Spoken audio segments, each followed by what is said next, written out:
בשם השם נעשה ונצליח, שיעור תורה, ברוכים הבאים, שבוע טוב, שבוע מבורך. We are back here continuing our Jewish HaShkafa series based on the Chazon Ish, Emunah ובitachon Sefer, analyzing each and every word of the Gadol Ador, the Chazon Ish, trying to learn from it, trying to apply it to our lives, and BeEzrat HaShem, starting a new week with the right foot forward. Tonight's shiur will be for a refuah shlema for Rabbanit Levana Bat Sarah, Rav Ephraim ben Shulamit, Rabbanit Sarah Bat Anat, Avi Mori David ben Asriya, Doris Bat Zora, Orit Bat Ilana, Sarah Bat Sausan, and also Lavdil for a Atzlacha Rabba for Amir ben Shaheen, Marsha bat Julie, Ayla bat Marsha, Samuel ben Marsha, Cephas ben Marsha, Alexander ben Marsha, Louis ben Marsha, Shaul ben Farzane, Yitro ben Avraham, David ben Asriya, Oshri ben Doris, Gabi ben Doris, Elad ben Doris, Amir ben Shaheen, and also for Moshe Tzvi ben Leah.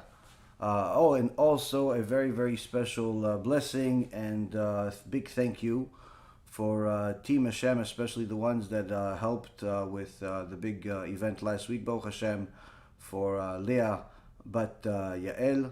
הקדוש ברוך הוא יברך אותה בכל מכל כל, חיים ארוכים, שלמים, מלאים תורה, מצוות, גמילות חסדים, זיווג הגון בעזרת השם בקרוב.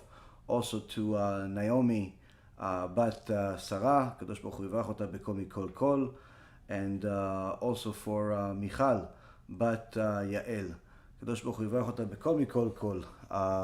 It's a very, very extraordinary to not only have lots of people that watch the lectures, but also ones that help and are so passionate about the Torah and giving the emet to Am Yisrael, that they contribute, they volunteer, they do whatever they can to get more and more people to benefit the same way.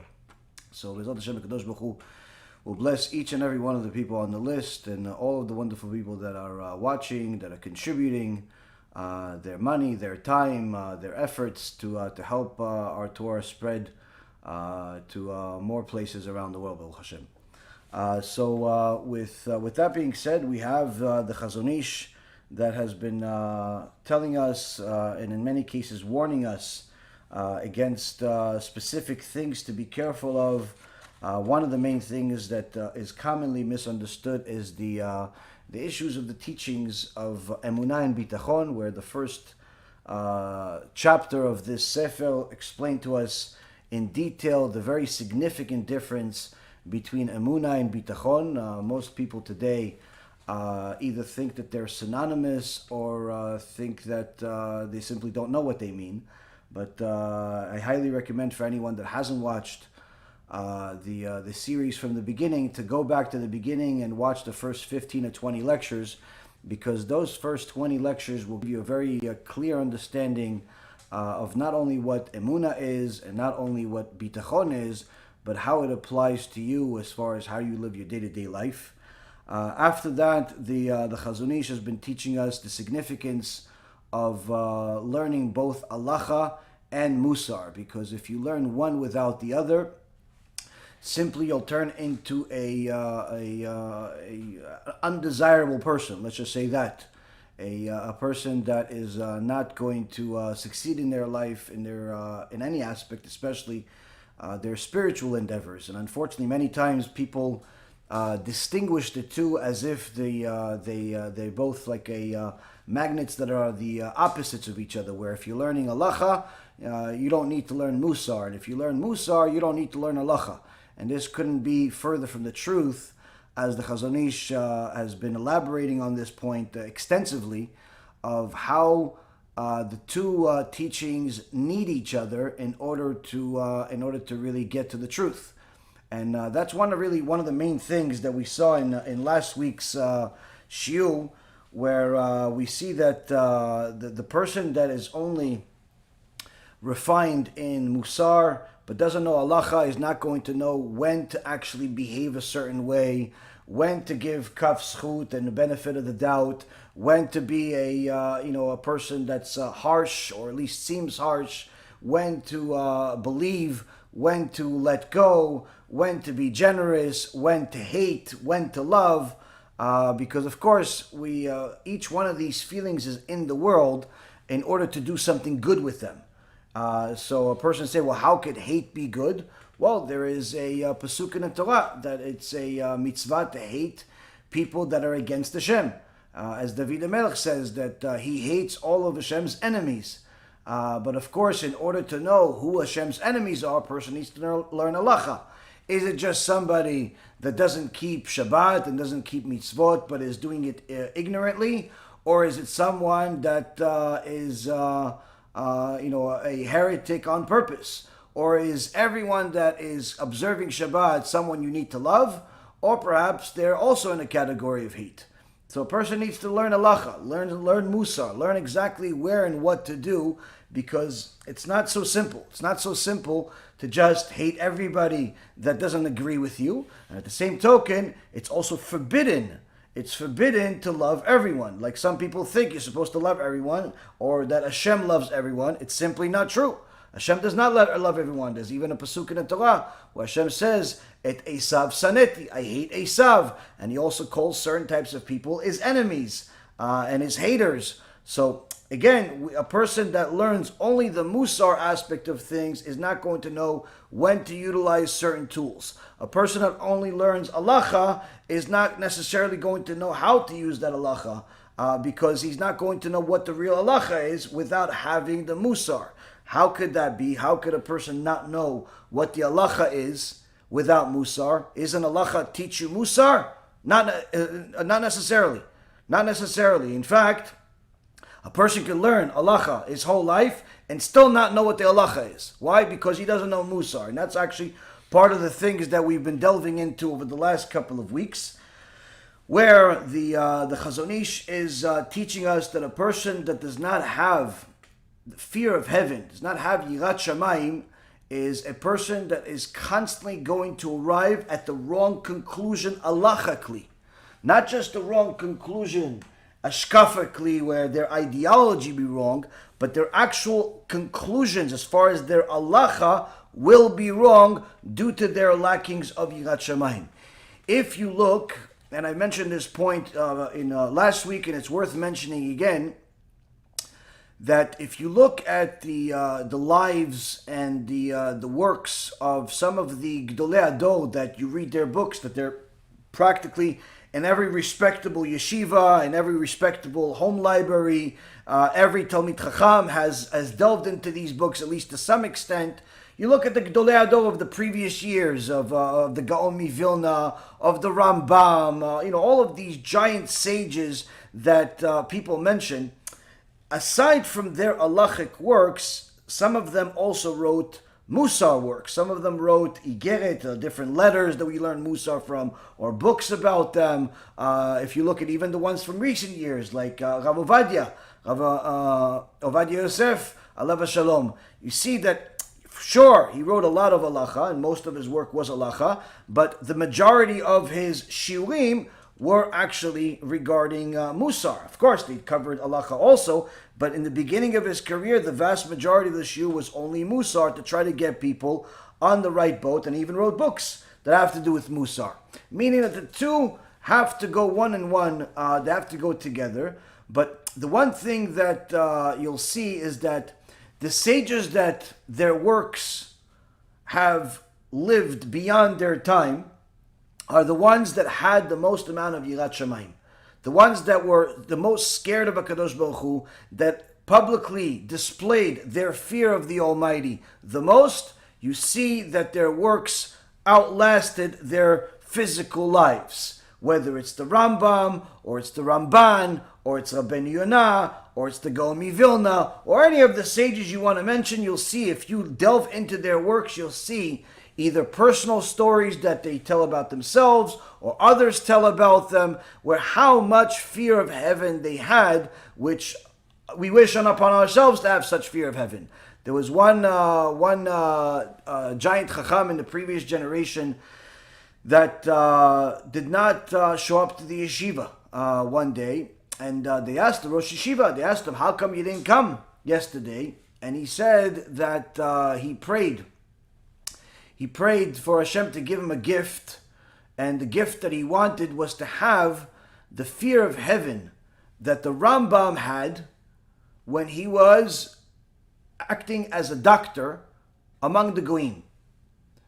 Meaning, the lowest level of fear of heaven that the Rambam had is what this Chacham wanted to experience. Once in his life he wanted, you know that to experience the fear of heaven that the Rambam had at the highest level is not something that he can handle. A Chacham knows exactly where he stands, but he wanted to experience the fear of heaven that the Rambam had when he was acting as a doctor. And not only acting as a doctor, but acting as a doctor among the Goyim, which perhaps he wasn't as scared of as he was when he was dealing with Jews, because when you kill a Jew, it's like you destroy the whole world, and so on. Not that the Goyim are not important, but of course, everyone that understands what the Rambam dedicated his life to, where his mind was, understands the logic behind this. And this Chacham says, after I prayed and I cried to HaShem to give me this gift, I woke up the next morning finding myself petrified to no measure that I could explain to you. Petrified in such a way that I was too scared to leave my bed. And the whole day I lay down in my bed, wide awake, petrified, tearing, crying, and simply afraid of the Almighty. And this, Rabotai, is not a fairy tale. This is not something that is such an unknown story. It's actually a well-known story. And many of the Chachamim have very similar stories where their day-to-day lives of how they showed their fear of the Almighty was, to people of this generation, seem like it's ridiculous. Like, for example, the Gaon Mivilna was once on Shabbat, and as you know, people like to eat chulent or chamin, depending on whether you're Ashkenazi, Sfaradi, and many people put eggs. Now, one of the people that ate the egg took the eggshells off. They make the eggs as part of the dish, and after you eat it, you take out, after you give yourself the dish, you peel the egg, hard-boiled egg, which has a very unique flavor, especially that's for those that like eggs. And you have each person that has an egg has some shells next to his plate. No problem. Now, suddenly, the family sees that the Gaon Mivilna touches the peel of the egg, the shell of the egg, that's not connected to the egg anymore, touches it by accident, looks at his hand, sees that his hand touched the egg, and pass out. Pass out. Now, initially the people didn't understand what's going on. They tried waking the Rav up. Called the Rav, you okay? Get up. The rabbi looked, got up, saw the eggshell again, passed out again. They didn't know what's going on. Woke him up again. Opened his eyes, saw the egg, passed out again. Now you're talking about an issue of pikuach nefesh, life risk. The Rabbanit, who knew her husband, understood what he's looking at, what's happening here. And as soon as they woke him up the fourth time, she took the eggshell. She goes, here. She took the eggshell and she ate it. And then the Rav woke up. And the people would say, what is this? What happened? She says, the Rav paskins that the eggshell is muktzeh. The eggshell is muktzeh, even though you just ate. There are some opinions that the eggshell is muktzeh.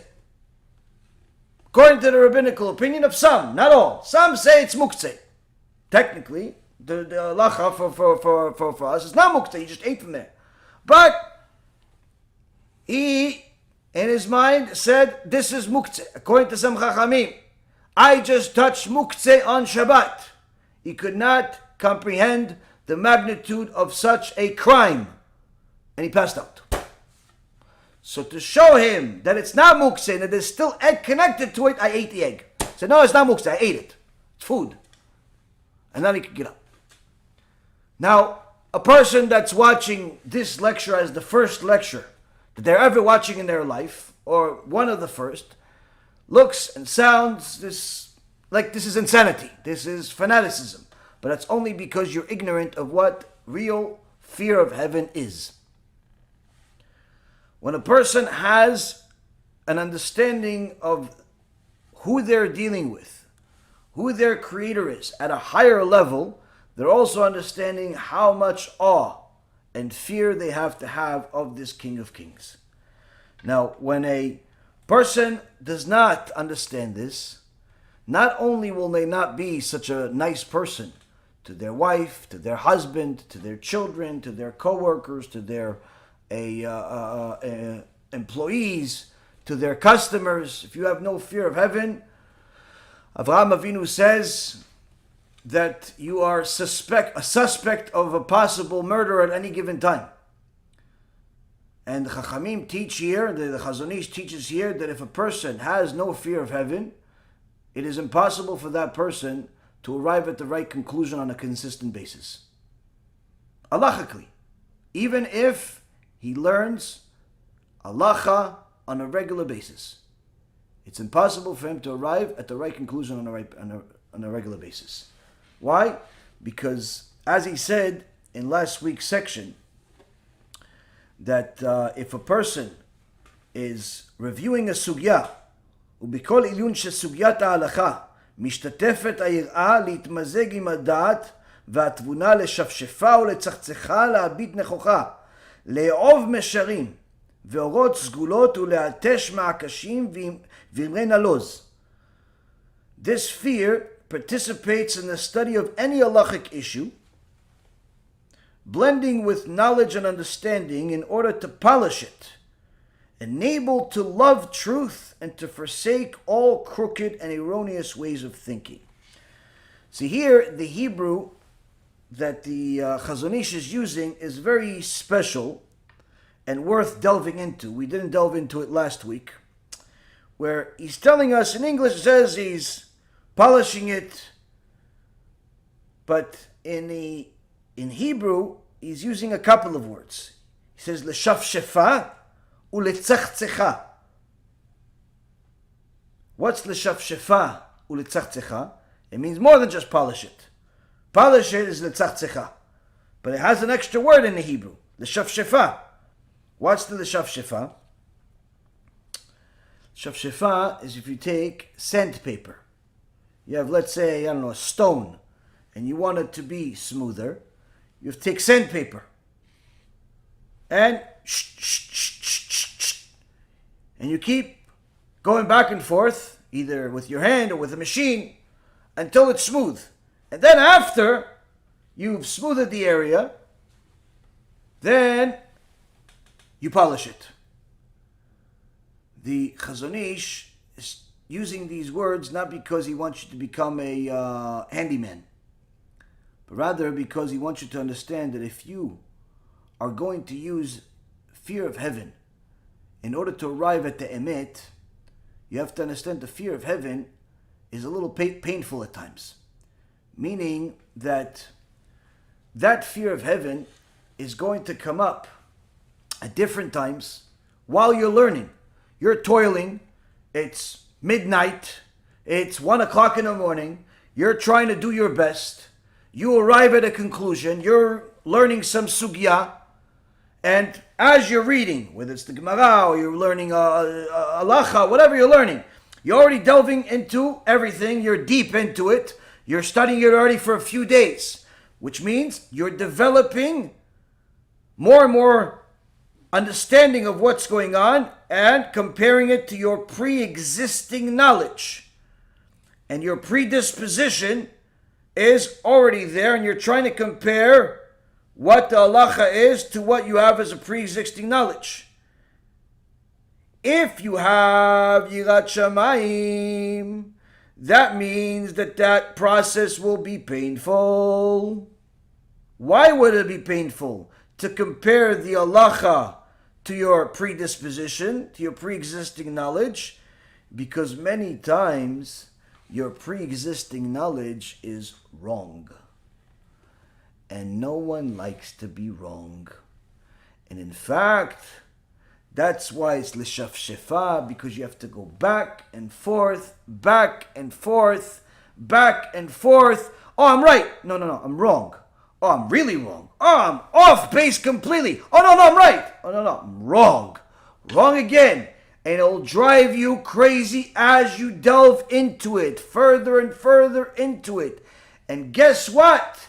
Even after you've completed the sandpaper, you've completed removing all of the extra stuff that didn't make your opinion so smooth. You figured, I finished my work. I delved into it, I got it, right? No. Then you have to do letzachzecha. Then you have to polish it. What's polish it? Go ask your rabbi. Am I right? What do you mean?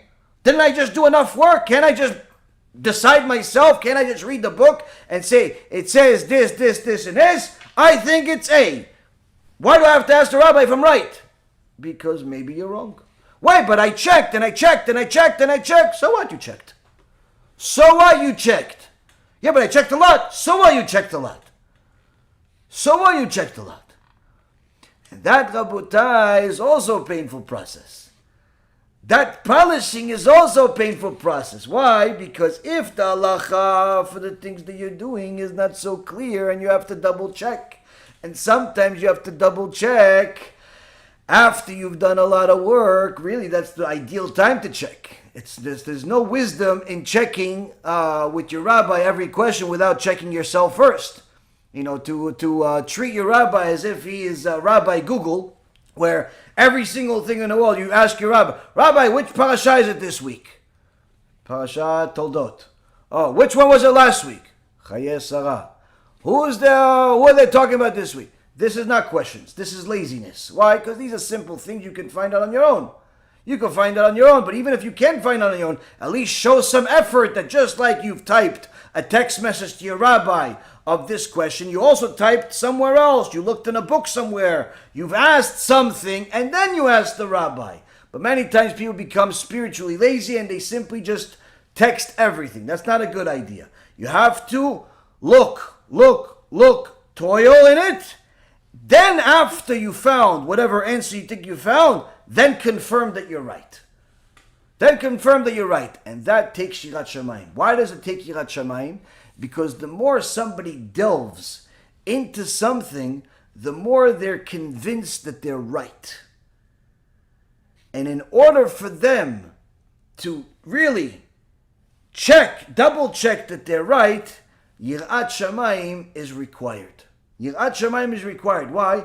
Because he knows that, yes, I delved into it, I checked it, I'm pretty sure I'm right, but I'm not 100% right. I'm 90% sure. I'm 95% sure. It's not a clear halacha. I know you're not allowed to light fire on Shabbat, but that's not what the question is. The question is, can I, drink tea when the water goes directly into the cup and the tea bag was already there? Can I do that, or I have to do it klishani? I'm pretty sure if it's after, maybe yes, no. You have to check. And to check, Rabotai Karim, requires Yirat Shamayim. Why Yirat Shamayim? Because only a person that is scared of the Almighty, scared of violating Hashem's Torah, is going to consistently double check. In the old days, the way they used to give smicha, was not based on tests. This whole testing that you see today, and for a person to get smicha is really more of a more recent development. There, for anyone who knows about the smichot of the previous years, it wasn't generally based on that. Many times there were big geonim like Rav Ovadia and others that never took a test, but were considered what's called a Gaon Mukar, a known genius. And based on the fact that he's a known genius, they would give him a smicha. But there are a lot of people that are smart. Why don't they just give a smicha to anyone that's smart? You'd usually test wisdom based on test, but they didn't need to. They didn't need to test it with Rav Ovadia and with other chachamim, based on a test. Why? Because the wisdom that he had was not why they knew about him. The wisdom that he had was shown because of how much he feared heaven. It was exemplified through his actions. And many times, the chachamim that had a smicha, that were rabbis, would get their smicha based on their fear of heaven. If you read the book To Remain a Jew, Rav Zilber, alav shalom, was an extraordinary Talmid Chacham, a person that understood the halacha so well that he understood how to make a tzitzit, how to make the candles, how to not violate Shabbat, how to do all types of things while he was in prison in Siberia. So, for a person to survive and observe the entire Torah in any place is difficult, needless to say, in Siberia. So, he got a smicha, but how did he get a smicha? He went to visit one of the Gedolei Hador, and on his way out, the Rav said, "Oh, hold on 1 second. Shh, wrote him a letter, here you go. From now on, call yourself Rabbi. You're a musmach." Why? Why would he give him a smicha so easily? He didn't test him, he didn't give him a test, he didn't fill out anything. Why? Because you have shown enough yirat shamayim that we know that if you don't know the answer, you'll ask. You'll ask. And this is actually how many chachamim have gotten their smicha based on their yirat shamayim. Based on their yirat shamayim. We don't know how much he knows, but we know he has fear of heaven, and therefore, if he doesn't know, he has enough fear of heaven that he's going to ask. He's not just going to shoot from the hip and give people an answer just because he wants to look like he's smart. And many times this is actually what it was, and it still is in some cases, with the old-timers. So the Chazon Ish is in essence telling us here that if a person has yirat shamayim, he is not going to settle at his own opinion. Needless to say, he's not going to settle even at his own conclusion after he toiled. He will grind it, remove all of that extra that makes the opinion really unstable. But even after doing that, he'll still double check and make sure that that conclusion is polished completely. Why? Because he wants to eliminate any erroneous thoughts. Any erroneous thoughts, any incorrect conclusion.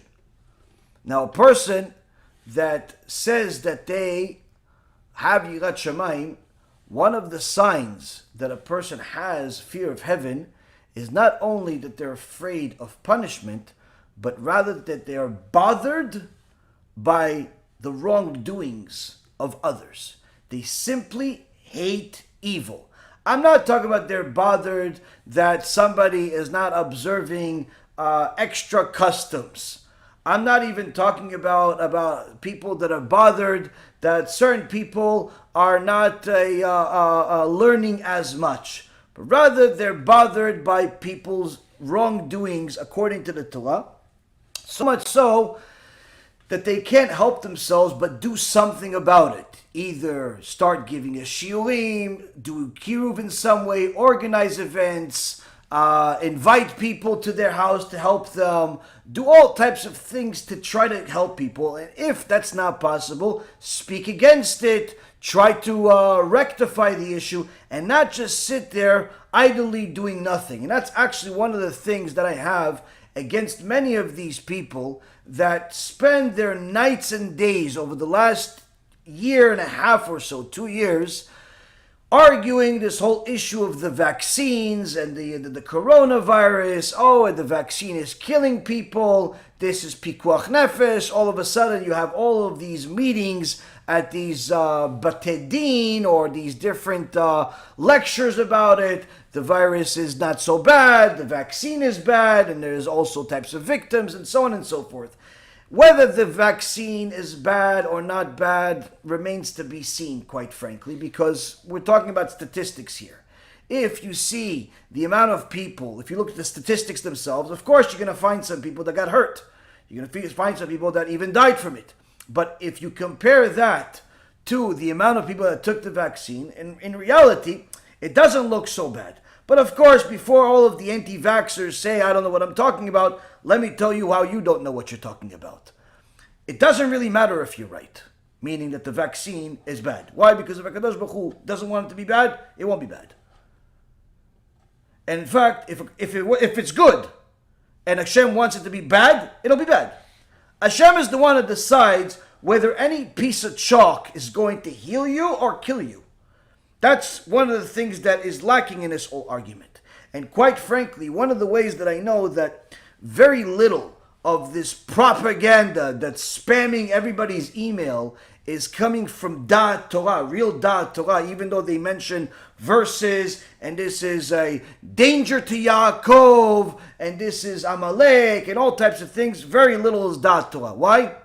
If you really had that much zealousness to go and come out with a new newsletter, a new findings, every single week there's something new about this vaccine, every single week there's something new about this whole situation, how come you didn't do the same thing about Shabbat?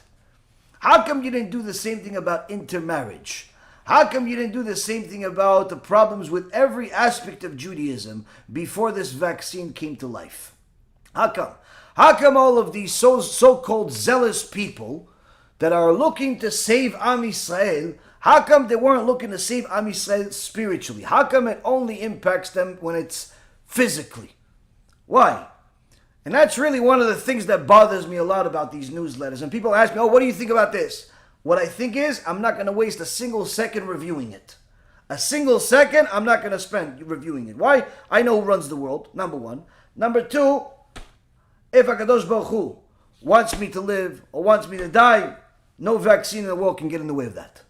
No vaccine in the world can get in the way. You don't want to take the vaccine? Don't take the vaccine. You want to take the vaccine? Take two if you want. Free. I don't know.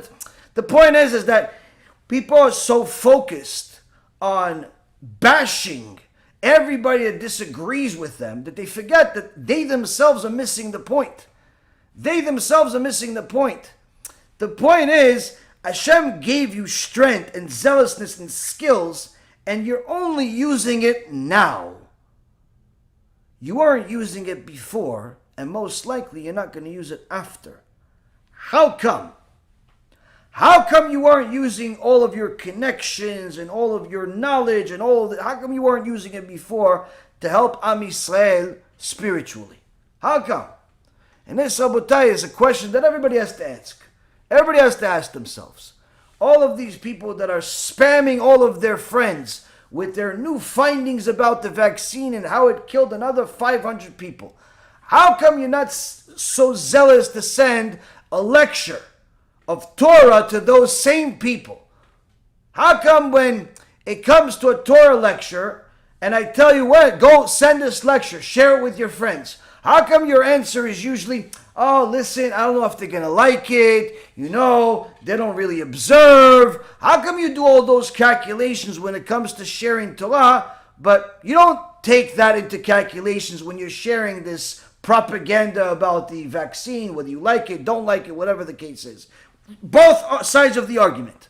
Both sides of the argument. How come you don't do those calculations when you send to 1.5 zillion people every single day, whether they agree with you, disagree with you? How come you don't do those calculations? Oh, they don't observe. They do observe vaccines. How come? How come you don't do those calculations?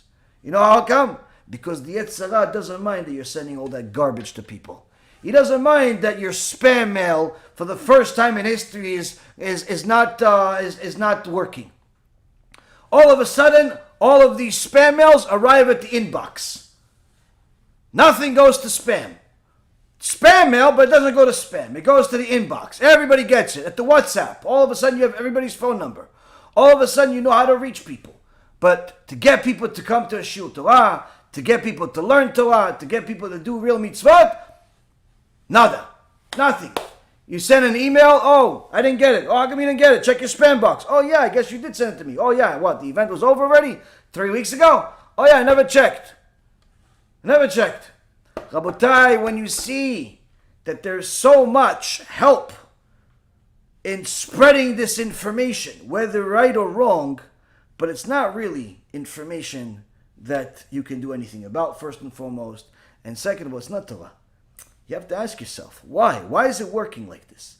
Why is it working like this? Why didn't I work so hard and so zealously to share Torah to people before this? How come? How come I didn't do all the accounting of who's going to receive it and who I'm going to send it to on the vaccine stuff, but when it came to Shiur Torah, I analyzed each and every recipient for at least 20 minutes and decided many times not to send it just because I didn't want to hear them bash me and disagree with me that they don't like Rabbi such and such. How come? A person that has Yirat Shamayim is going to analyze themselves on each and every single one of their actions. And if the Yirat Shamayim is real, they'll act on it in a positive way, and they're going to take their own pre-existing opinion that is wrong and throw it in the garbage and replace it with whatever Da'at Torah is. Now the Chazon Ish elaborates further by telling us that this is the way that a person can arrive at a conclusion where he has simply eliminated all of the erroneous ways of thinking. And then he gives us an example of erroneous ways of thinking by bringing the Gemara in Masechet Yevamot, page 109b. And he says, whoever says I have only Torah does not have even a Torah. For it says, and you shall learn and you shall do. Whoever is involved in doing is involved in learning.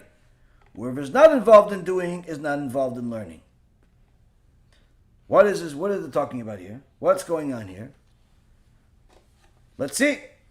Let's see what the Gemara says.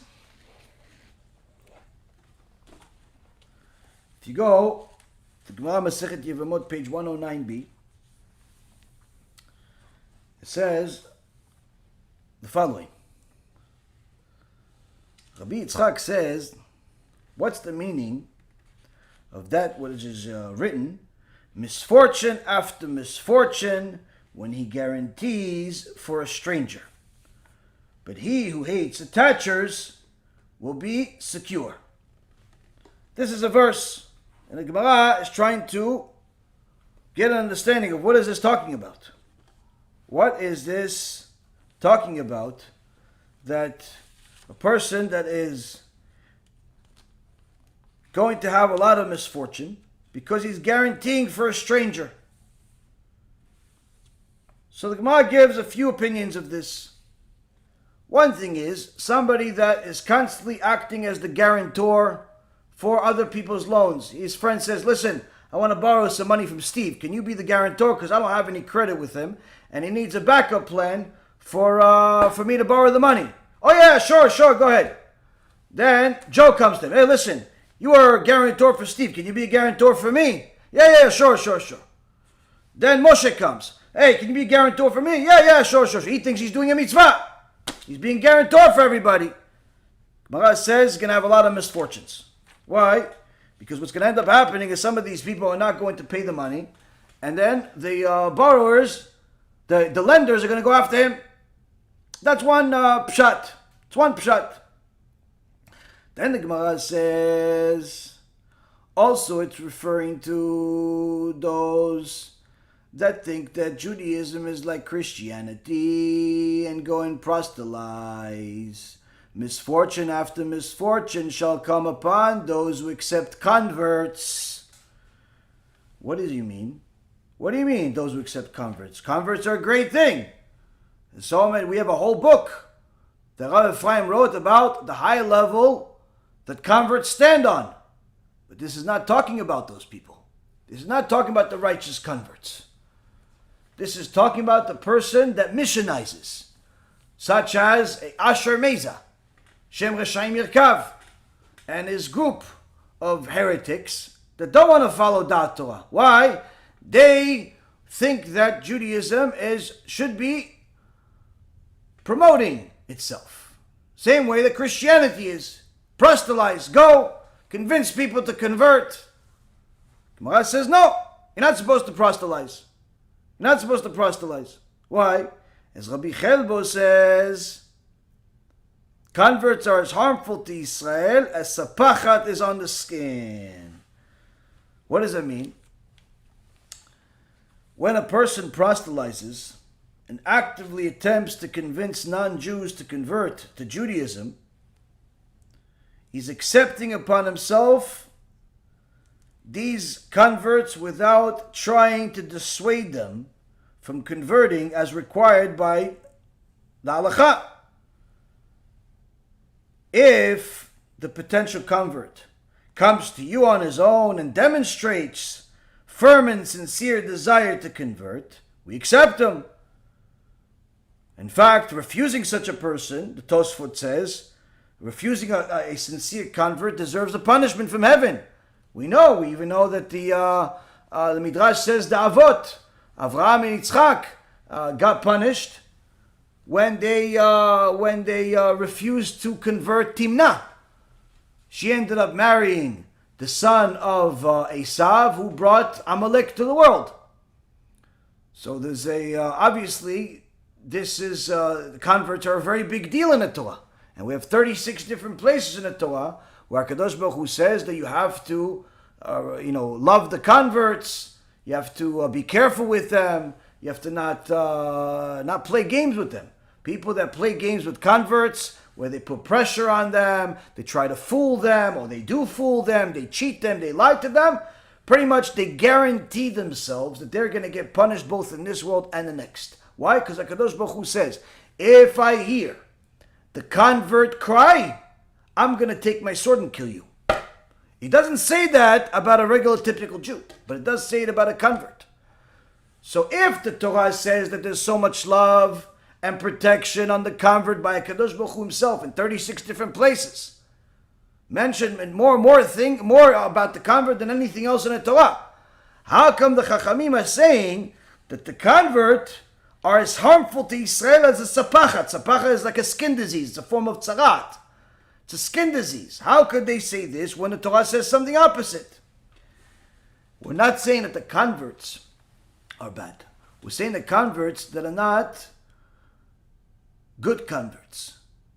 The converts that are not genuine. The converts that are converting for the wrong reason. The converts that are converting just because they don't want to hear the headache from the family. They don't want to hear the headache from their community. That's why they convert. They go to some Rasha, like a Aminov or a Meza, that convert just for. Aminov converts for money.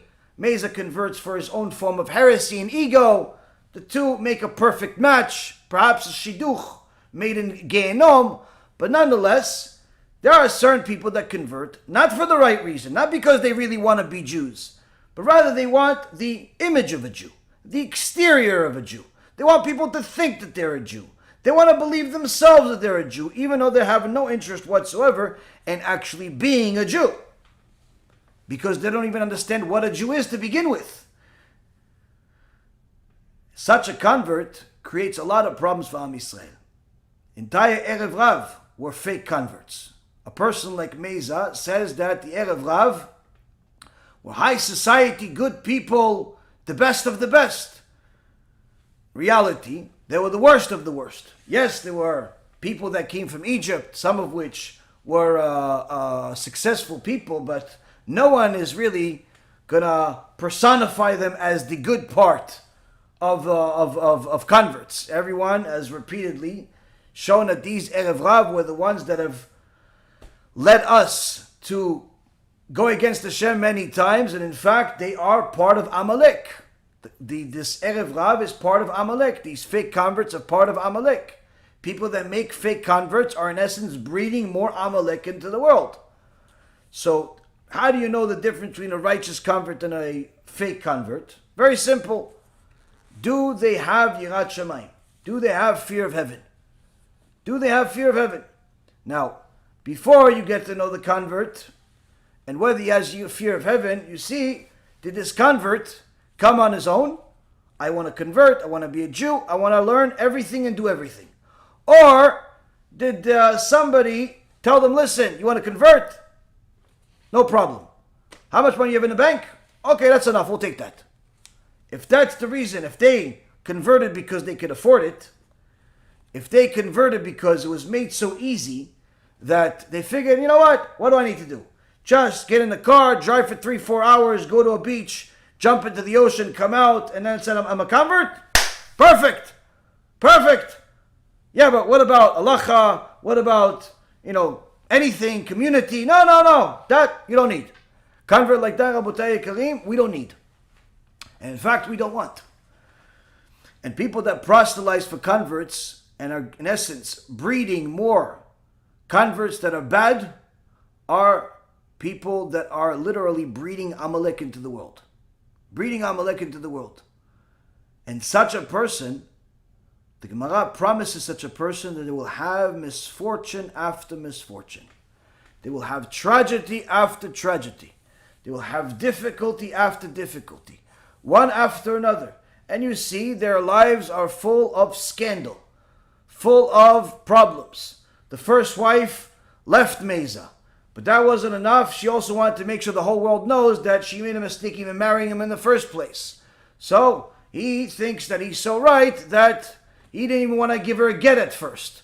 But if that's not enough, he wants to show his converts what's the right way to do things. So he continues going against the Torah, continues to live against the Torah, and he continues in his ways. Doesn't care if his new wife is modest or not. Doesn't care if he himself is acting appropriately. Doesn't care if his students keep Shabbat or not, because many times the students tell him they don't keep Shabbat, they don't keep anything. He doesn't say a single thing. Oh, it's okay. In fact, some of the students are idol worshippers. Christians worship idols, worship Yoshke. Doesn't care. He considers them as Jewish as the people he sees in his Keilah. And anyone that says the opposite, he makes it seem as if he's the victim, but in reality, he's the perpetrator. We tried having a lecture to a bunch of people that actually want to hear real Torah. No, but he has to stick his nose in there. Why? Because he wants to get more footage for his lonely channel that hasn't grown in 10 years. So he wants to take footage. So he waits for me outside. And he thinks, I'm going to get some footage. Maybe he'll say something to me. Or if he doesn't, then I'll make it seem like he's so arrogant that he doesn't even talk to me. But if he does, maybe I'll put that as footage.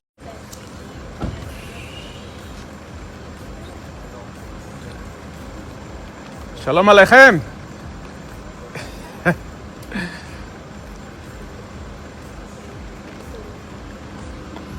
Alright, I guess that's it.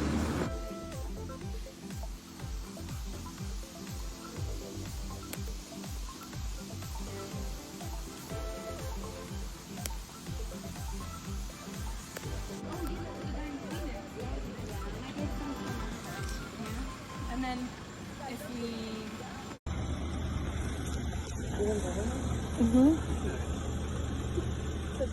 Oh yeah, and then with the frame over there, on the table. Do you want one? Is this shoe for anybody? Yeah, it's for anyone. Yeah? These two?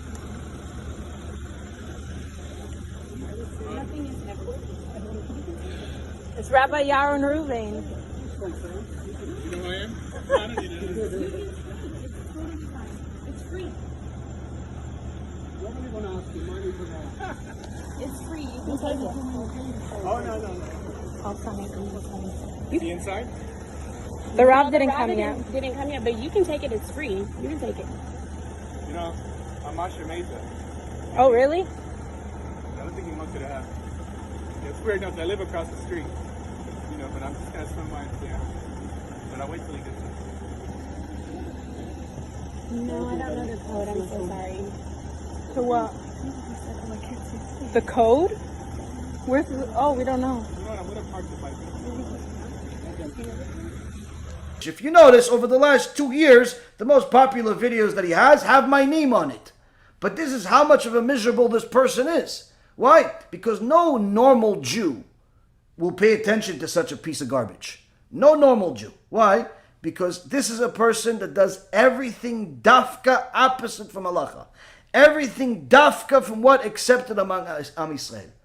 Because the ego is so huge that he doesn't see the sages as even something significant. He calls our sages regular people just like you and me, and you don't have to pay attention to them, especially if they're not even Tanaim. Oh, he's just an Amora in a Gemara. You don't have to really take his opinion seriously.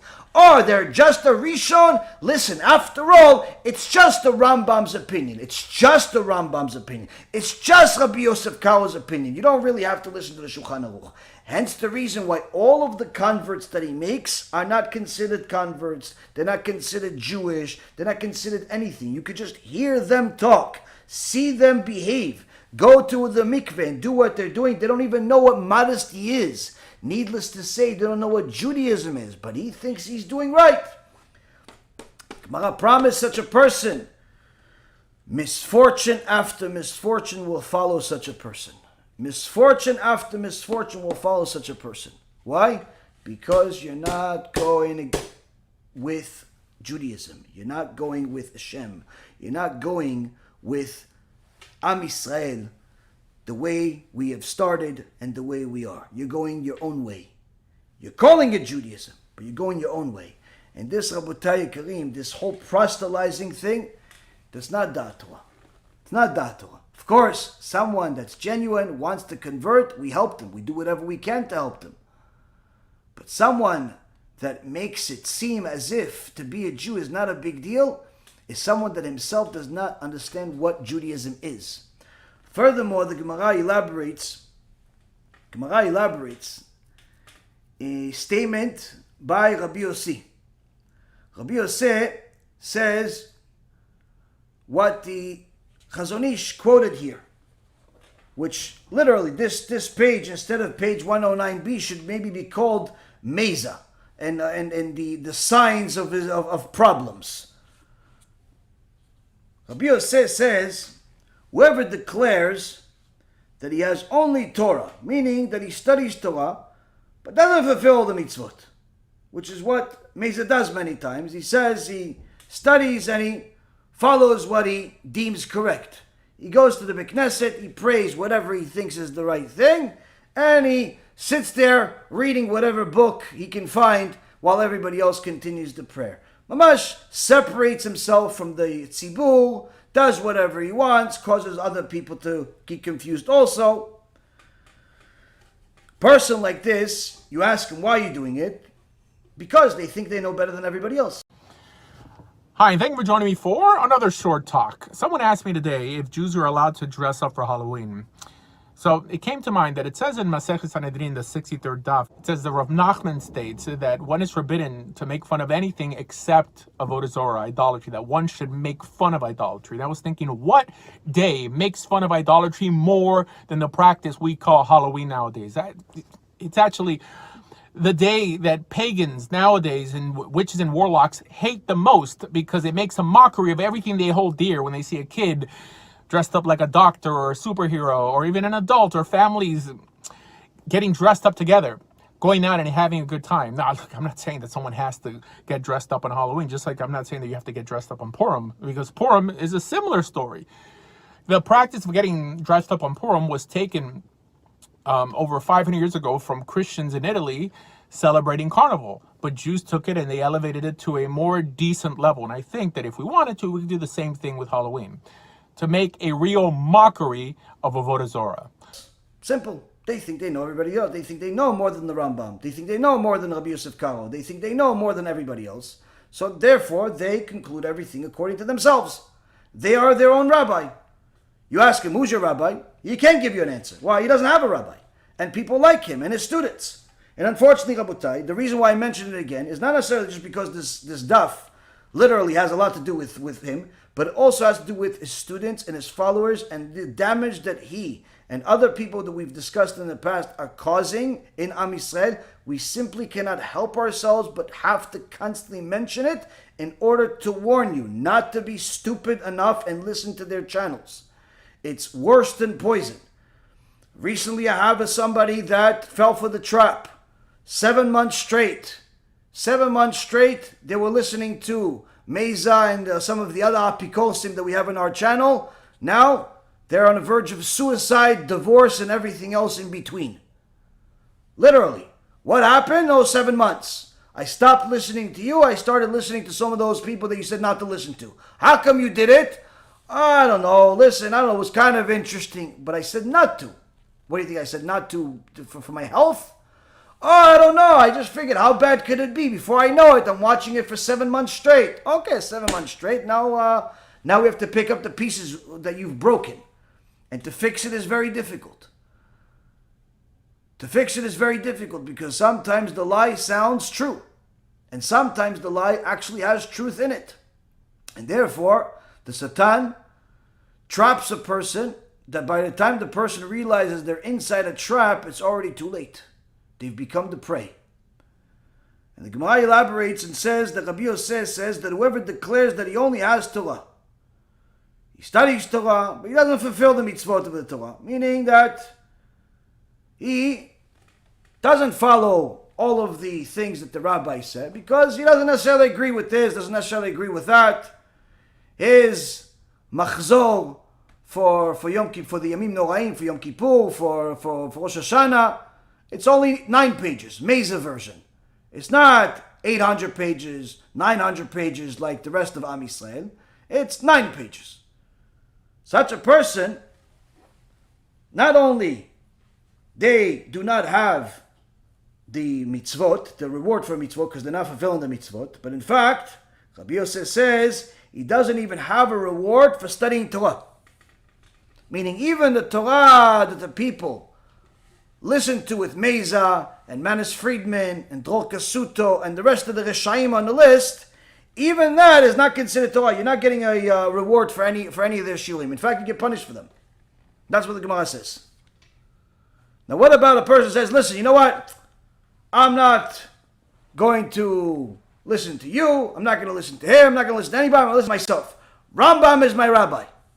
This is what we call delusional person. Delusional person. And the Gemara talks about him too. Rav Papa says, you shall learn and you shall perform. The juxtaposition of the commandment to learn and the command to perform that teaches, meaning to learn what it says and to perform what it actually teaches. Whoever is in the category of performing the mitzvot of the Torah is also in the category of learning the mitzvot of the Torah. Meaning he's rewarded for the Torah that he learns and for the mitzvot that he performs. But whoever is not in the category of performing is not in the category of learning and does not even receive a reward for learning Torah. Meaning if this person says, listen, I'm going to learn Torah, but I'm going to paskin myself. I'm not going to double check with anybody. I'm going to simply look at what the Rambam says. I'm going to do whatever the Rambam says. But how do you know that you're interpreting what the Rambam says right? How do you know that what you think is right? How do you know? Well, I learned, so therefore I concluded the right way. The Papa says, not only you are not going to get a reward for the mitzvot that you don't do because you're going to conclude a lot of things the wrong way, but in fact, you're not even going to get a reward for the Torah that you learn. What about the teacher? So the Gemara brings a breita. It says, whoever declares that he only has Torah, meaning the same, we're constantly extrapolating the same exact teaching. He only has Torah, meaning that he only studies Torah, but he does not fulfill the mitzvot. Only has the reward, what is it referring to this time? It's referring to somebody that teaches other people, but himself doesn't perform the mitzvot. He tells people, listen, you're supposed to do this, you're supposed to do this, you're supposed to do that, but he himself doesn't do it.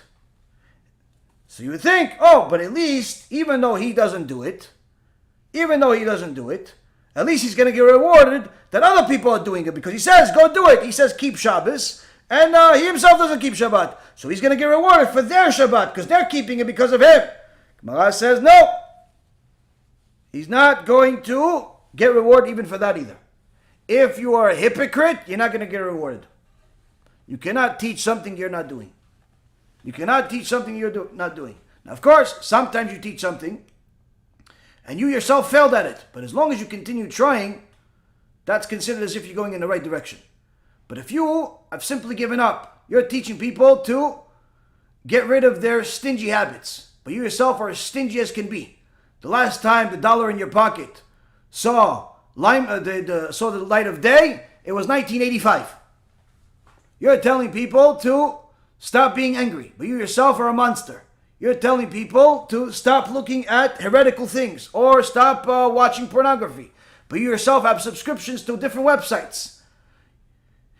You have serious problems. Why? Because not only are you not going to get rewarded for any of your teachings, but in fact, you're assured that your teachings will not affect most people, if not anyone at all. Why? Because the Gemara says in Masechet Brachot and a few other places that a person that has Yirat Shamayim, their words get heard. Their words get heard. And you see from the audience, of each rabbi, you see from the students of each rabbi, how much Yirat Shamayim the rabbi has. Why? If the rabbi has Yirat Shamayim, you'll see that the students have Yirat Shamayim. If the rabbi has no Yirat Shamayim, you see that the students have no Yirat Shamayim. Now, last but not least, what about a person that simply wants to paskin himself, wants to be like a meza, wants to paskin himself, or like some of these other people out there? They want to paskin themselves. They want to elaborate things on their own. What about those people? Since someone who attaches himself to the matters of Torah, meaning he does not refer to another person who has a Torah, but rather to himself, where there is a din Torah that comes to his hands. Din Torah comes to his hands, and he has seen something similar to this in the past, but not exactly the same. And he knows that in reality there's a very big difference. And he could simply call his rabbi, call a Talmid Chacham that he knows, and double check, am I right at this conclusion? But he doesn't. Why? He's stubborn. He figures, listen, it's similar enough, let me just do it. It's similar enough. So such a person will have trouble after trouble. Misfortune after misfortune. Why? Because he doesn't want to confer with another Talmid Chacham. Does not want to confer with another Talmid Chacham. How are we supposed to be? As students, as teachers, as Jews, how are we supposed to behave? That's really the bottom line here. Okay, so we know we shouldn't proselytize. If somebody wants to convert, no problem. If they're genuine, we can try to do our best to help them. If we have a Yirat Shamayim, we're going to go in the right direction. We don't have Yirat Shamayim, we're not going in the right direction. What are the signs that we don't have Yirat Shamayim? Number one, we're delusional. That we think we know better than the rabbis. We think that the sages and us are not so far apart, and in fact, we may even know more than them. That's what a delusional mindset looks like. Better yet, we tell people to do things that we ourselves are not doing.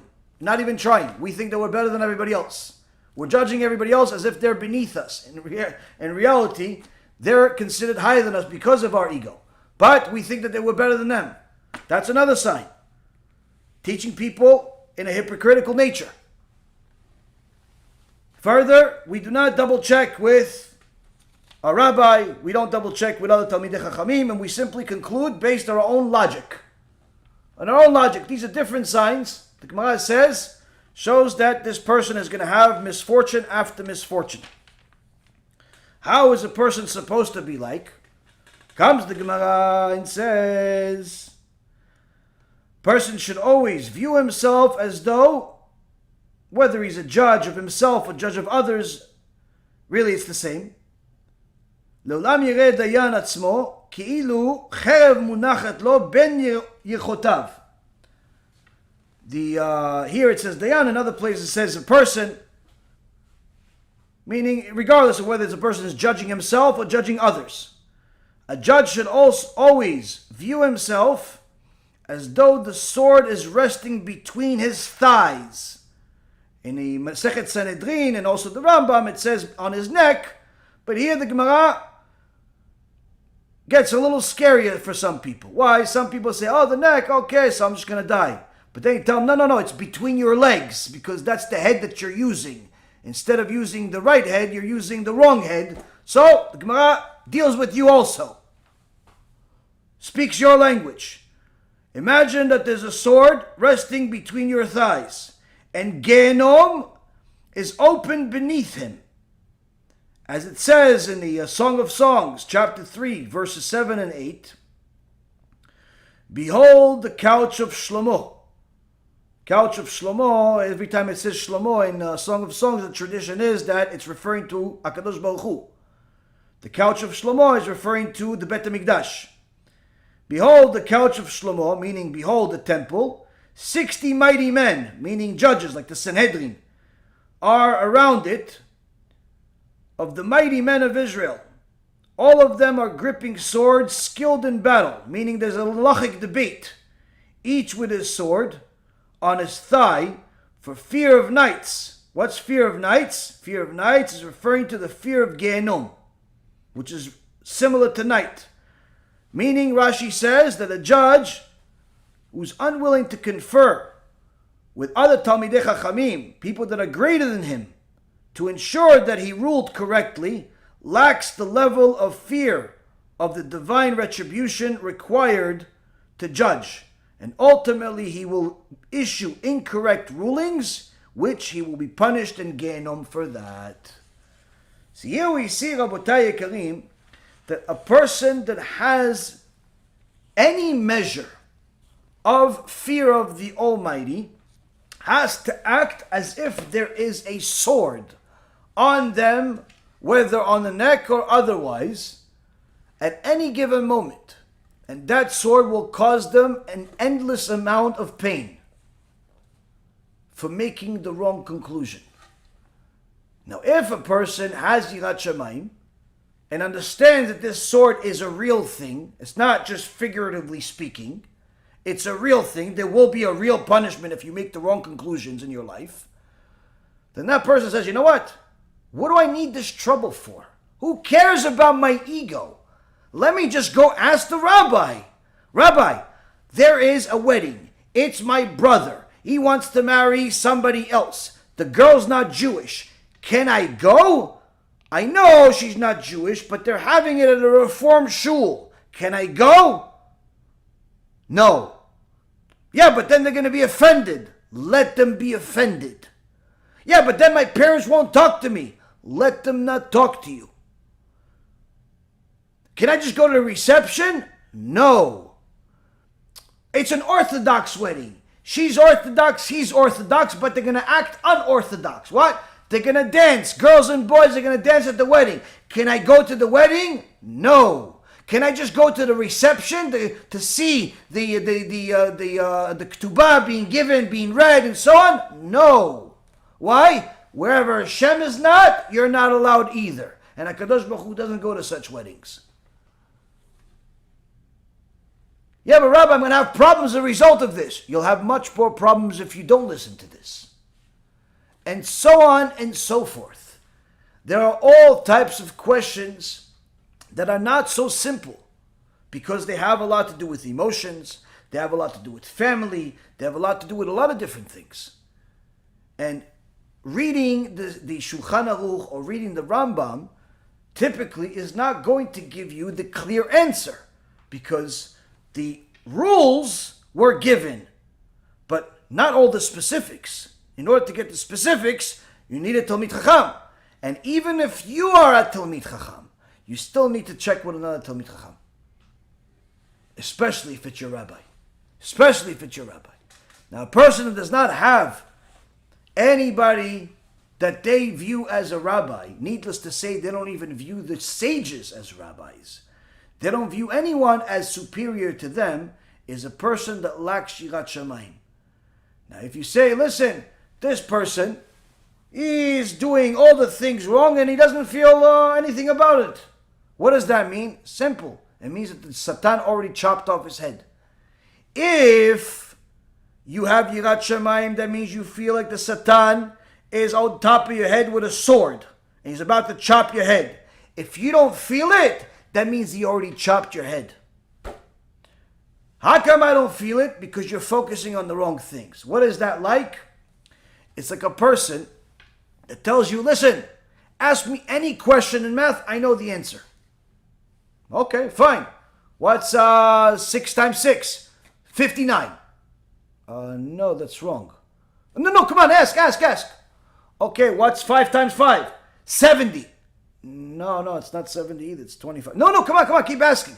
Okay, what's 30 times 30? 36. Listen, I don't know. What kind of calculator are you using? No, keep asking. Go fast. Okay, what's 500 times 12? 3.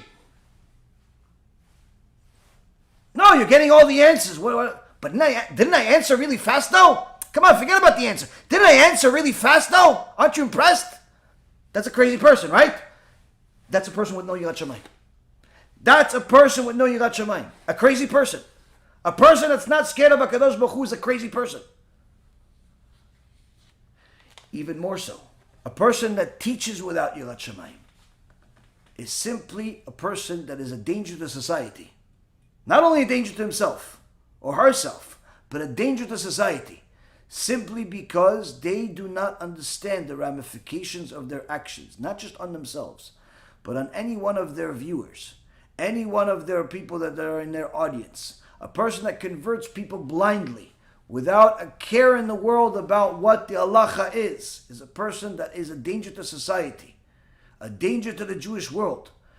And unfortunately, a person that does all of these things for some type of ego battle or some type of monetary gain is a very, very sick person. And in fact, a danger to the community. Now, of course, we can't stop all the bad guys, but it's up to you to notice who they are and run for your lives when you see them. Don't try to debate them. Don't try to discuss anything with them, because it will be to no avail. Some people have tried before you and failed, and some simply say there's really no reason to do so. Why? Because the Torah tells us, the Gemara tells us, if there's an apikoros, you have to learn Torah in order to deal with an apikoros, with the heretic. But only if the apikoros is a non-Jew. You have to know how to debate a non-Jew. But to debate a Jew, don't even debate him. Why? It's to know it's not going to be to any hope. If the apikoros is a Jew, do not debate him. Now, of course, the heretics want debates, whether it's one for Israel, Yimach Shema V'zichram, or it's the rest of the clowns that are on the list. But you, Rabotai Yekarim, have to be smarter than that. You have to realize that you have too much work to do to serve HaKadosh Baruch Hu, and there's no time to debate these people, not in writing and not in speech, not in their shuls and not in their shows. And a person that wastes their time trying to prove a bunch of people wrong is simply a person that's forgetting their own obligation. In fact, is infected with the venom of the bad people before they even realize it's in them. And sometimes by the time they realize it's in them, it's in fact too late, because there's already a divorce in play, there's already a entire life gone upside down. I've told you guys stories before where I've had people that didn't listen and went to Drol Kasuto, only to come back after Drol Kasuto's advice caused them a divorce. Same exact thing happened with Manis Friedman. People didn't listen, they went to Manis Friedman, divorce.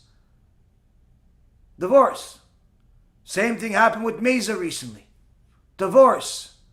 These people break more homes than burglars. But people don't want to listen. They want to be heroes. They think that there's some type of an agenda here. They think that we're saying it because we want to be more popular. It's the most ludicrous thing in the world. There is Torah, and we're here to learn it. You want to go learn from heretics? Suit yourself. But know that the damage is going to be unquantifiable. And by the time you realize it, it will be too late. It will be too late. And I've seen it time and time again. Time and time again, that these people literally break houses, break homes, break lives. Destruction is unprecedented. Hence the reason why I keep mentioning them. In almost every other shiur, I mention at least one of these Reshaim in a lecture. It's not because I keep watching their videos. I've watched enough to know they're heretics, but rather because the damage continues to come in. The ramifications, the victims. Literally, there are spiritual bodies everywhere. And they call me for help. Most of the time, there's not much to do. Why? Because the people that have their poison in them are almost unrecoverable. You can't fix them. You tell the guy, listen, stop listening to bad things. All right. A day later, Rabbi, you know that such and such said this, but didn't we just discuss yesterday not to listen to it? Yeah, no, but it was recommended and somebody sent it to me. I can't help you. You're too infected, addicted. It's a crack. Can't help you. Or the drug in Seattle that they have over there. So potent that in order to get off that drug that's killing people by the day, to give people heroin as a recovery. Rabotai Kerim, you have to protect your neshamot a lot more than you do. Protect your neshamot from these bad people. Why? Because they cause a lot of bad things. And the signs that people are bad is simple. Like we learned, they do things against the Chachamim. They think that they are greater than the Chachamim. Now, there are also other signs. Other signs of people that have no yirat shamayim. Other signs that you could see that a person has no yirat shamayim, and where the Chazon Ish elaborates on. He says in Yoreh De'ah, in Shulchan Aruch Yoreh De'ah, in Siman 243, Seif 3. It says that a Torah scholar who is lax in his mitzvah observance and does not possess fear of heaven is like the lowest of the community. Again, a Torah scholar who is lax in his mitzvah observance and does not possess fear of heaven is like the lowest of the community. This is Halacha, Shulchan Aruch, lowest of the community. Wait, so how is he a Torah scholar then? How is he a Torah scholar and yet be the lowest of the community? Says the Chazon Ish, the term Torah scholar mentioned here is referring to the external aspect, meaning he looks like a Torah scholar. He has a beard, he has a hat, he says things that make him sound like a Torah scholar, he quotes things, he has a title rabbi, he has videos on the internet, all types of things. He thinks he's a rabbi, he has books, and so on and so forth. Torah scholars mentioned here that is the lowest among the community because he has no fear of heaven. He's only considered a Torah scholar based on the external appearance. Because he has learned much and he even served as an apprentice under other rabbis, under teachers. But there's no doubt that his Torah is not fully clarified. In so many words, he doesn't know what he's talking about. His conclusions are not true because he is missing the main aspect, the main ingredient, which is fear of heaven. As the Gemara in Masechet Shabbat, page 31a says, when a person appears before the heavenly court after they've completed their life in this world, they're asked, were you trustworthy in your dealings? Meaning, did you conduct your business with Emunah and HaShem, that He's the one that is running the world? Or did you cheat in your business because you thought that no one's going to catch you, including HaShem? Did you lie? Did you cheat?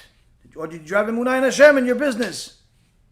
Did you involve yourself in Torah argumentation? Were you able to infer one thing from another? Meaning, did you study Torah? Did you delve into it? And even so, even if he replies in the affirmative to all of these questions, and he says, yeah, I conducted my business with honesty, I learned Torah, debated, yeah. Even if he says that, he did all these things. If the fear of Hashem is his treasure, then all of these will stand to his merit. But if not, not. Says the Gemara, an atomic bomb. Even if he learned Torah, even if he knows the entire Mishnah by heart, even if he conducted his business with Emunah. If his fear of heaven was not his treasure, was not how everything was under the umbrella of fear of heaven, hence that's the reason why it's the treasure, it's the most important thing, that everything that he has is worthless. And it gives an analogy. It's not written here in the Chazon Ish, but I know the Gemara, Baruch Hashem, gives an analogy. What's the analogy? Somebody that works for a person and says, the boss says to him, go take all of this straw and put it in the attic. Takes the straw, puts it there, comes back to the boss, okay boss, I finished. So the boss says to him, did you put a kaf chumtin on it? A preservative? And the guy says no. And the boss says then it was better off that you didn't do anything at all and just left it out. Says the Gemara, what does it mean here? How is this an analogy for lack of Yirat Shamayim? He says the preservative of your Torah and mitzvot is Yirat Shamayim. If you have Yirat Shamayim, you'll not only learn Torah, you'll observe Torah, you'll fulfill Torah, and you'll live Torah. But if you have no Yirat Shamayim, at some point you'll misuse the Torah, you'll disobey the Torah, and the entire Torah that you have will go into the garbage. It was better off you would have never learned it in the first place. And unfortunately, Rabotai Karim, there are many people out there that have not only no Yirat Shamayim, but they speak against it. They go against people. They see some of the students, some people in their community, some people in their keilah have Yirat Shamayim. They're afraid. They're afraid of sinning. They're afraid of Gehenom. They make fun of them. They mock them. Oh, you're crazy. You're fanatic. There's really no end to the punishment that those people are going to get. But unfortunately, the test is still very much real. And you have to understand that you have to run away from such people. You have to run away from such people that have no Yirat Shamayim. And the Chazon Ish gave us a hint. How do we know if they have no Yirat Shamayim other than the things we already talked about? When they're lax in their mitzvah observance. But how do you know what the guy is doing behind closed doors? If he's lax or he's not lax. You don't have to worry about what he's doing behind closed doors. If you really want to know the truth, HaShem will show you what he's doing in open doors. Open doors. How does he behave on a regular basis? One thing that is a very, very important teachings for anybody out there that wants to be a teacher, anyone that wants to be a rabbi. You are not allowed to give a regular shiur to the same group of girls each week or even each month. There's no halachic permission to do such a thing. Why? Because if you're a man and you're going to see the same group of girls on a regular basis, you're bound to fail. You're bound to fail and there's no permission to do such a thing. Rav Meir Eliyahu, Shichyeh, he himself was here in Florida some years ago, used to be a rabbi here in Florida, and he said in a shiur he did recently that there was a rabbi here in Florida in Miami, I don't know the name, that was giving a weekly shiur to a group of girls. And Rav Meir Eliyahu came to him and said to him, you know, halachically, you're not allowed to do what you're doing. What do you mean? I'm teaching Torah. Said them, you're teaching Torah is good. Teach it to boys. No, but I don't have boys. When I ask for the guys to come, 3-4 guys come. I ask the girls to come, 50 girls come, 100 girls come. So, Zikuya Rabim, KIRUV, more people. No. Better 3 guys than 100 girls on a regular basis. What do you mean? It's less, it's this. He says that's what the halacha is. And he warned them, don't do it. Chachamim say no. Didn't want to hear it. It was only a matter of time before he was caught with his daughter's friend, Hashem Yishmor V'Yatzil. After he was caught, and this went to light, he flew away, went to Canada. And of course, did not listen to what Rabbi Meir Eliyahu told him. He did the same exact thing in Canada. Rabotai, whether you are a rabbi or you are a student, this halacha is for you. You cannot go to a shiur where there's only girls and a rabbi on a regular basis. If there's both men and women there, no problem. But if there's only women, 100% forbidden. And a rabbi that's giving a shiur to a group of women on a regular basis either does not have enough knowledge or does not have yirat shamayim. Both are dangerous. Now, I had one guy that I knew that his rabbi told him, listen, don't teach people scary stuff. Why not? Because it's not really good for this generation. What should I teach him? Teach him Emunah, teach him Bitachon, teach him Lashon Hara, teach him stuff like that. Okay, fine. And that's what the rabbi was doing. Sounds good, no? No, why? Because if this rabbi that was telling him what to do was really a real rabbi, he should have been more concerned with the fact that his student was giving a shiur to a group of girls on a weekly basis. On a weekly basis, giving a shiur for already 10 years. Now again, we're not suspecting anybody.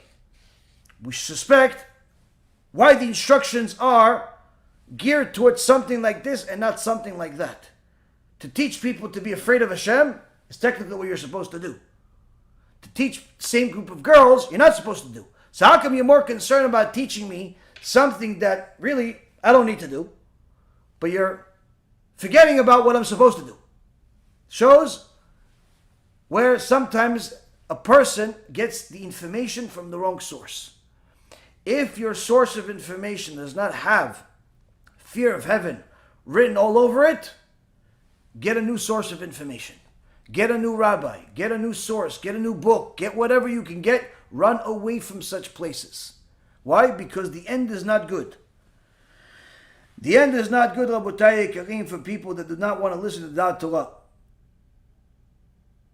There was a rabbi that was known as the lenient rabbi. And of course, these lenient rabbis, somehow they find all the people that are looking for leniencies. They always have customers. There was one Rasha that pretended to be a Talmid in the YESHIVA who said, listen, I want to get married, but I need to see the girl. And the rabbi said, what do you mean you need to see the girl? I saw already. You saw the profile picture. You wanted a date. No. It's not enough. What do you mean? What else do you want to see? I want to see that she doesn't have any defects because she has clothes on. The Gemara says, let him die and not see. Let him die and not see the girl. But this lenient rabbi said, you know what? You're right. We'll have to make an arrangement so she doesn't get embarrassed of how you can go see her in a place where you can see. And that's what happened. He went, he saw, he said, nah, I'm not interested. Why not? I don't like her nose. I don't like her. This is a real story. I don't like her nose. But the nose you saw with the clothes on. Rasha merusha. That came from a rabbi, it's a Rasha merusha. But that's what happens, Rabotai. People think, oh, I'm going to go with the more lenient rabbi because he talks my language. If it's not language that's full of fear of the Almighty, it's not Torah. Lo b'shamayim. Lo b'shamayim. Are you supposed to be afraid of HaKadosh Baruch Hu? 100%. 100%. Reshit Chuchma Yirat HaShem. The beginning of wisdom is fear of the Almighty. How afraid? The more the better. Oh, but if I'm really afraid of HaShem, it's not going to make me depressed? No. If you're depressed, that means you're not afraid. That means you're guilty. A person that is afraid of HaKadosh Baruch Hu is a person that is focused on serving HaKadosh Baruch Hu. Why? Because the person does not want to live with a constant fear. So they do something about it. If you're not doing something about it, and you're afraid, that's because you're guilty. Because you're not doing anything about it. A person asked me recently, listen, how come you keep talking about Kisur Rosh? Makes me feel bad. I said, so put a Kisur Rosh on. But it's hard for me. I can't do it. I said, it's not possible you can't do it. Because what do you mean? Some people can't do something. Can't do it. I said, it's not possible you can't do it. Why is it not possible I can't do it? Because it says in the Torah, it's in your mouth, it's in your heart to do it. Meaning you were created to do mitzvot. That's what you do best. So it's not possible that you can't do it. You don't want to do it. That's a different story. Don't want to do it's a different story. But can't? Not possible. You can fulfill the entire Torah. Yeah, but I'm married to the Goya already for 20 years. Why, I could just leave her? I can't just leave her. Sure you can. Sure you can leave her. If you try to get her to learn the truth and become a righteous Jew and she's not interested, she is addicted to idolatry, and she has no interest in leaving idolatry, you, my friend, have to leave her. Yeah, but I can't leave her. It's not true. You can. You choose not to. And you'll get punished for it. You'll get punished for it severely. A person doesn't want to think, I can't. Oh, he doesn't want to think, I don't want to do it. He wants to think, I can't do it. Why does he want to think I can't do it? Because if I admit that I don't want to do it, then really the blame is on me. I don't want to do it. But if I say I can't do it, it's as if it's not my fault, I'm a victim. I can't do it. Hashem gave me something that is too heavy for me. That's just the Yetzirah. You can do it. You can fulfill the entire Torah. You can learn more. You can fulfill more. You can do everything. Everything that's in the Torah you can fulfill. Everything that you're supposed to fulfill, you can do it. Everything. No questions asked. The fact that you don't want to is a different story. It's a different story. You have to overcome the Yetzirah, the evil inclination that gets in the way. But you have to do it. Never tell yourself you can't. Because if you tell yourself you can, or you tell yourself you can't, you're right either way. But you're not right because it's legitimately the honest answer. You're right because by saying you can, you are in essence admitting that that's what Hashem created you for. And by saying you can't, you're in essence making yourself believe that you can't, and therefore you won't even try, and therefore you won't. So a person needs to know that if their source of information is telling them they cannot serve Hashem as Hashem wants them to serve them, they are learning from a place of falsehood. That's Christianity in a box that tells all of its victims that they're all sinners that can't do anything about it, and therefore they have to use the crutch called Yoshke, that he's going to save them, even though they are not only criminals in the past, but criminals in the present, and are sure to be criminals in the future. But since they all have this crutch idol called Yoshke, therefore it's all okay. They will all get punished severely for such belief. Why? HaKadosh Baruch Hu does not create a world that's bound to fail. He gave you the tools to overcome all obstacles. You choose to fail, and you'll get punished for it. The bigger the crime, the bigger the punishment. And a person that thinks that God puts you in a situation to fail because he wants you to fail, such as what Manis Friedman teaches the people, that Hashem wanted Adam HaRishon to sin, and he wants us to sin because that's what makes this world what it is. That's heretical teachings. Hashem does not want you to sin. The fact that you sin is something that Hashem deals with. He does not want you to sin, because he wants to give you good, and he can only give you good if you do good. If you don't do good, you get punished, because you are in essence forcing Hashem not only to not give you good, but punish you instead. A person that understands what Yirat Shamayim is a person that is going to look at things from the right perspective at all times. And when they are lacking in understanding, they know that the lackings is in them, not in the sages and not in the Torah, but rather in them, themselves. And they're going to do whatever they can to find the truth. They're not going to conclude things on their own. They're not going to decide on their own. They're not going to become their own rabbi. They're not going to conclude anything. Even the biggest rabbis in the world had a rabbi. And you don't.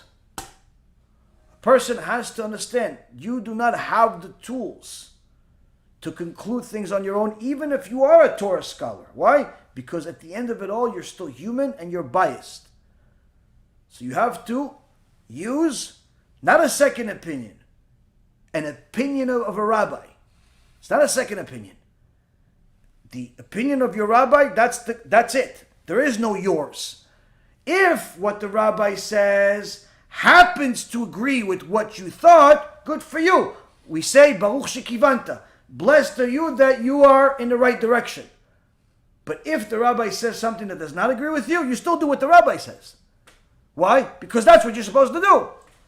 A person that has a rabbi operates that way.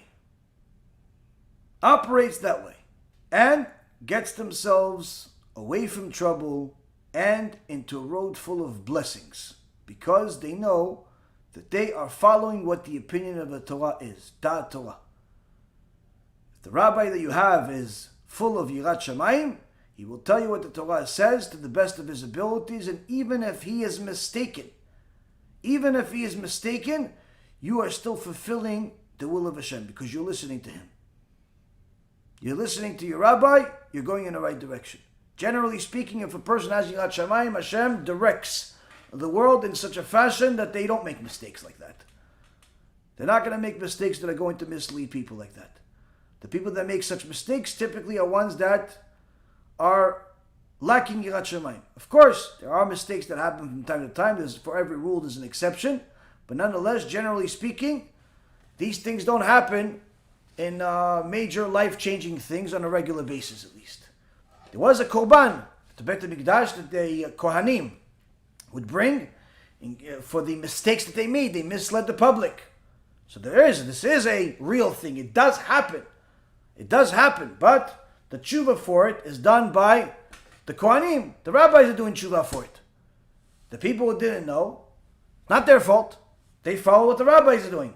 And there's a way to serve Hashem even in a mistake. But nonetheless, generally speaking, a person is not going to make such mistakes if he follows his rabbi. But of course, there's always heretics that are trying to make the rabbis look bad. Just like these people and the propaganding everybody and spamming everybody with all of these emails on a regular basis about the vaccine and how it's killing people or it's helping people, whichever side of the argument they're on. It's complete spam mail you shouldn't waste a single minute looking at, regardless of which side. You want to take the vaccine, take the vaccine. You don't want to take the vaccine, don't take the vaccine. Just simply do it because of Da'at Torah. Don't do it because of emails. Don't do it because of emails. Don't do it because of anything else.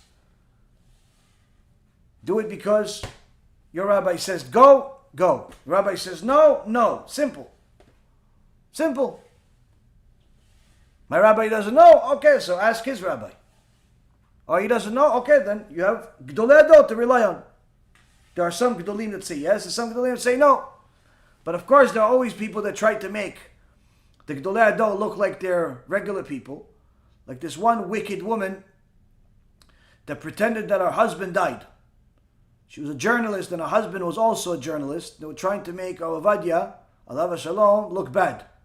Because he was very famous for not only being a Talmid Chacham, but Talmid Chacham with a lot of Yirat Shamayim, which toiling in Torah and to save Am Yisrael, and on a regular basis during after the war, he toiled in Torah in order to find a way to permit agunot, over 900 agunot, in a halachically permissible way. Meaning that if he makes a mistake and the husband shows up from war because he was thought to be dead, he shows up and she got remarried and has kids, the kids will be mamzerim.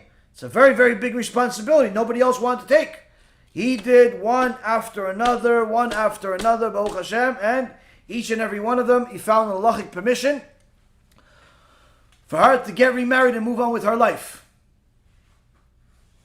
Now, of course, one wicked person wanted to show that the rabbi doesn't know what he's talking about. So she, at a different time frame, pretended that her husband died. And she said, look, I have all the proof. She forged all types of documents, showed to Rabbi Ovadia. He looked at everything, saw whatever proof she gave him. Said, okay, you are permitted to get remarried. As soon as she got this stamp from Rabbi Ovadia, she was excited to go publicize this in the newspapers, front page, that Rabbi Ovadia, the Gedol Ador, made a mistake. He says that my husband is dead, I'm allowed to remarry, but in reality my husband's still alive, she says. That's what she was going to publicize in the newspapers. As soon as she got out of Rabbi Ovadia's office, she called her husband, we got him!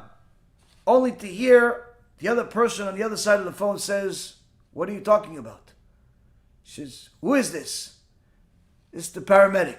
Your husband's dead. The husband died. Why? HaKadosh Baruch Hu is not going to let Chachamim fall prey to these Reshaim and such things. Kadosh Baruch Hu will allow people to even desecrate his name, but he won't let people do it to his Chachamim. He takes vengeance against people that go against the Chachamim. Hence the reason why the Gemara in Masechet Yevamot, page 109, says that there is trouble after trouble, disaster after disaster, misfortune after misfortune for such people. Such people that do things that show that they're hypocrites, that they're against Da'at Torah, that they're lacking Yirat Shamayim, misfortune after misfortune. When a person is looking for the truth, HaKadosh Baruch Hu will bring that truth right to his house. He's not going to expect you to remember the entire Torah by heart, but he does expect you to have something that's a prerequisite, which is to have fear of heaven, which means that when you don't know the answer, you check. You check. Allowed, not allowed. You check everything. And your life becomes better for it. BeEzrat HaShem, this too will be utilized by each and every single one of us to manage our lives. To manage our lives better, to not make such rash mistakes that really put everything on the line, because really it's not worth it. It's not worth it to take such big risks, to go against Da'at Torah, to think that you're smarter than everybody else. You're a new Baal Tshuva or Frum for 10, 15 years, and you already think that you know more than the rabbis that have learned 5 times more than you. You already think you know better than all the Chachamim. It's not worth it. You wouldn't do it if your physical body was on the line. You wouldn't go against the doctor. You wouldn't do it if your life was on the line, and you wouldn't do it against the lawyer. You wouldn't do it against the fireman that told you that your house needs to be hosed down non-stop with all types of chemicals in order to stop the fire. Even though that means it's going to destroy some property, it's better to do that than to use water. You're not going to doubt the fireman. You're not going to doubt the policeman. You're not going to doubt the doctor or the lawyer. Why are you in a hurry to doubt the rabbi? A person has to ask themselves these questions, because I see so much trouble in people's lives. And quite frankly, 95% of it, if not 100, is self-inflicted. Self-inflicted. They chose not to listen to Da'at Torah. They went in their own direction. The rabbi told them, do this. They decided to go to a more lenient rabbi. He says you have to go through a process, learn this, that. Eventually, you go to Bet Din, you convert. They don't want to listen. Why? Because listening to him means I have to study all these books. Maybe I could just convince the Bet Din that I'm Jewish, because my great-grandmother is Jewish, even though I don't have documentation. And instead of just simply studying a bunch of books that they would have to know anyway, as a Jew, what do? They go on a ring around the rosy, 2, 3, 4, 10, 15 years, trying to convince the whole world that they're Jewish. Instead of just simply going through a normal conversion process. They don't want to listen. Instead of listening to Da'at Torah and simply humbling the person, humbling yourself, and acting in a different way towards your spouse. Person insists that they're right. She'll listen to me. He'll listen to me. I'm right. Okay, you're right and you're divorced now. You're right and you're divorced. Instead of listening to the rabbis and putting a kisui rosh on, so HaKadosh Baruch Hu will give you the blessing. No, I'm going to find a different rabbi. Yeah, but didn't you say you want a kid? Yeah, but how is a kisui rosh going to bring me a kid? The same way it did for everybody else that did it. No, I don't think it's true. I'm going to go to a different rabbi. This Kabbalist told me that if I do X, Y, Z, I'm going to have a kid. Okay, you tried it? Yeah. Did it work? No. How much did it cost you? $15,000. Okay, 15,000 and 5 years of your life, still no kid. A mitpachat for your head, $10. $10. So you'd rather go spend 15,000, 20,000, 100,000 just to go and do whatever it is that you want to do the way you want to do it and not fulfill the Torah. And you've wasted another few years of your life and you still haven't found a zivug and you still didn't have a kid and you still didn't do this and you still didn't do that and you still have all these troubles. People don't want to listen. But Baruch Hashem, what keeps us excited is the fact that there's a few people that do listen. Well, there was one chassid just recently gave me the good news. About a year and a half ago, he calls me and he tells me, Rabbi, you helped me. I appreciate everything. I don't want to ask for your advice. I said, what? He said, we've been married for 7 years. No kid. Says, your wife sick? No. Are you sick? No. Why no kid? Doctor says we can't have kids. Okay, so? Well, we know HaShem runs the world. Oh, okay, Baruch Hashem. So you're already on the right track. So what can I do to help you? He said, Rabbi, I want you to give me guidance of how do I convince HaShem to give me a kid. So the fact that you know that HaKadosh Baruch Hu is stronger than the doctors, that's already a good sign. But if you want something to take and do this. You commit to studying at least 2 hours a day, every single day of Torah. And your wife, put on a mitpachat. He said, listen, Rabbi, 2 hours a day, it's a lot for me because I haven't studied Torah in a long time, and even though I'm religious, still I study here or there, but not 2 hours a day. That's hard for me, but I know I can do it. But to convince my wife, who comes from a whole lineage of Hasidim that wear wigs, for her to wear a mitpachat, the whole family will put us on cherem or something. They'll make an example of us. I said, I'm sorry, you asked me for what I said, and that's what I told you, that's what came out. Is there something else? I said, I'm sorry, there's nothing else. If that's what came out, that's what came out. I don't know your wife, never seen her in my life. If that's what HaKadosh Baruch Hu put in my mouth, that's what HaKadosh Baruch Hu wants from you. I said, okay, I'll talk to her. Calls me a week and a half later, 2 weeks later, and he says to me, listen, my wife says she's going to try to do it, and she already started, and every time she does it, she has to come up with a different excuse of why she's not wearing a wig anymore, because she's not comfortable yet telling our parents and our sisters that she's not wearing a wig anymore. I said, eventually she's going to have to. Eventually she's going to have to. Baruch Hashem, eventually she did have to. Eventually she did have to. But she had the strength to do it. You know why? Because after 7 years of trying to have a kid, Baruch Hashem, she was finally pregnant. And just a few months ago, they had their first kid. So, you can call it whatever you want to call it. I call it HaKadosh Baruch Hu runs the world. HaKadosh Baruch Hu runs the world. When HaKadosh Baruch Hu runs the world, anything is possible. You have to convince Hashem to make that your life. BeEzrat Hashem, you'll continue learning Torah, full of Yirat Shamayim, to serve Hashem at a higher level each and every single day, to the best of your ability, as your ability gets greater and greater.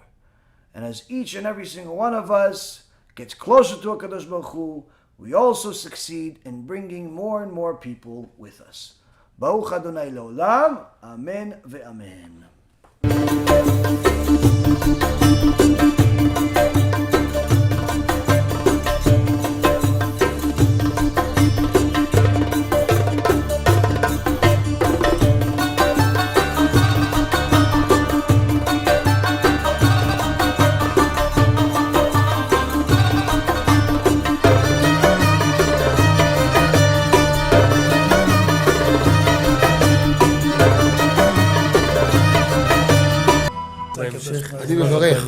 אני מברך את הרבנים, רגע.